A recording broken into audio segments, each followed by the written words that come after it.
I'm Joey Mantia bringing you another race breakdown. Today we're going to talk about the 2012 World Championship 500 meter on track.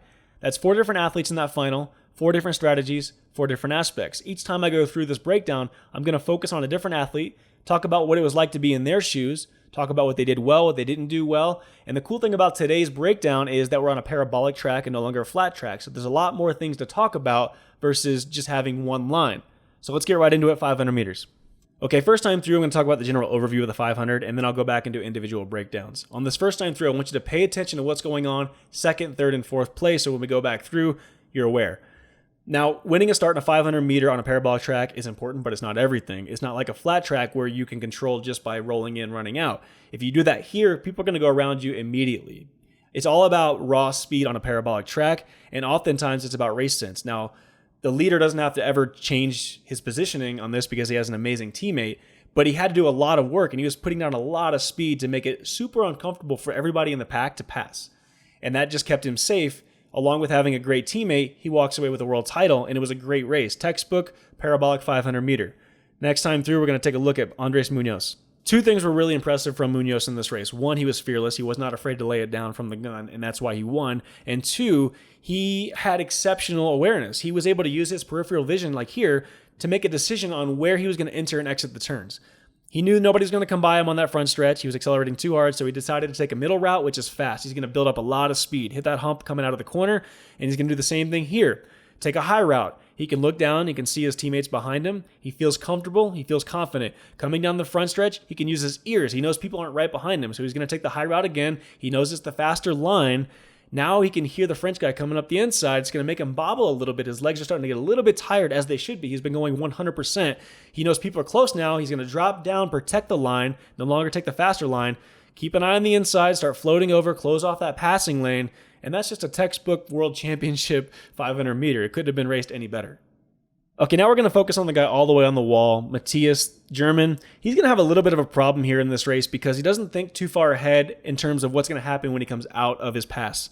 He's only thinking about, I need to get by these guys right now, and you can see it here. He goes into the first fast turn so far inside of everybody else, and he's the biggest guy. He's going to really struggle on this exit, and it shows. He just has no speed coming out, scrubs most of it, and he's extremely fast on the straightaway, so he's able to keep up with the pack. But if he just waits to the apex of the turn to make that pass and dive down afterwards and then use the hump coming out, chances are he's going to carry his speed much better. Now, it's hypothetical, obviously. He does the same thing there. He waits a little bit longer on the entry, but still, he's just very, very anxious, and he wants to get by these guys right now, and it just doesn't pay off. Especially as a bigger guy on the track, you're going to struggle with that every single time. Okay, now we're going to take a look at the guy who's second on the line, Gwendal, the Frenchman. He has a lot of top-end speed, and he's very, very good at passing, as you're going to see a lot in this race. He just makes one vital error at a pivotal moment in the race. So the first good pass right there into second, heads up. He's got a good awareness. He doesn't let the German pinch him on the wall. He stays calm as Pedro passes up the inside, goes high, sets up this pass beautifully. That was textbook. That's what I wanted Matthias to be doing right there, is to use the bank to make speed. Now he just has to close the gap on Muñoz, and he gets a little anxious here, and this is the mistake he makes. He cuts up the inside, doesn't make it by Muñoz. It stands him up. He has nowhere to go. He loses his momentum, essentially opens the door for Pedro to pass into second. He loses a chance at the gold medal, and he loses the silver medal here as well by cutting that last corner a little bit too tight.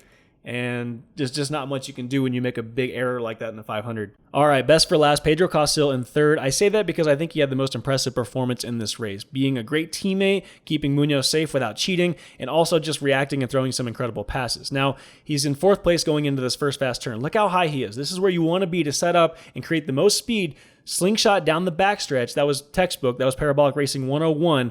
Now he has a decision to make. He's got a lot of speed. Does he hop back in the pack, or does he challenge Gwendal for that second position? He's probably anticipating Gwendal coming in and challenging that spot. Gwendal smart, doesn't do that, stays high, pushes Pedro back into third. Now Pedro has to be calm, use the bank again. Matthias is going to drop down, throw a crazy pass.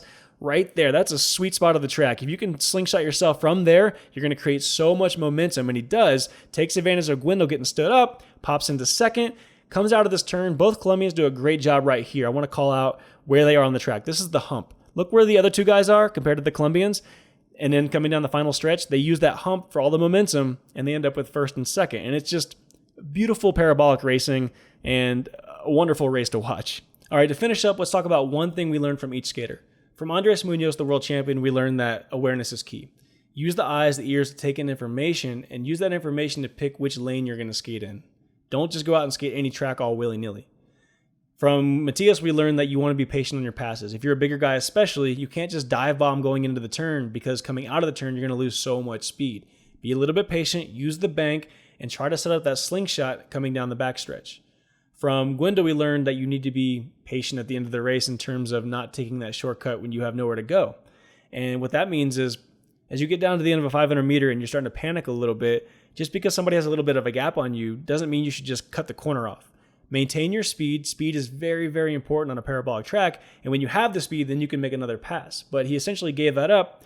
As Muñoz started slowing down, he ran into the back of him because he couldn't turn any tighter after taking that shortcut, and it cost him a medal, gold medal. And with Pedro, we learned that using the track can do incredible things. You can pass the fastest guys in the world from fourth into second. You probably could have went all the way to the front if you really, really wanted to, just by using the track the correct way. And he didn't have to use his hands, didn't have to cheat, didn't have to do anything like that. He just skated the track so well and used the bank right when he needed to, and it was phenomenal. So that's the takeaway from today's breakdown. Hope you enjoyed it. If you did, subscribe.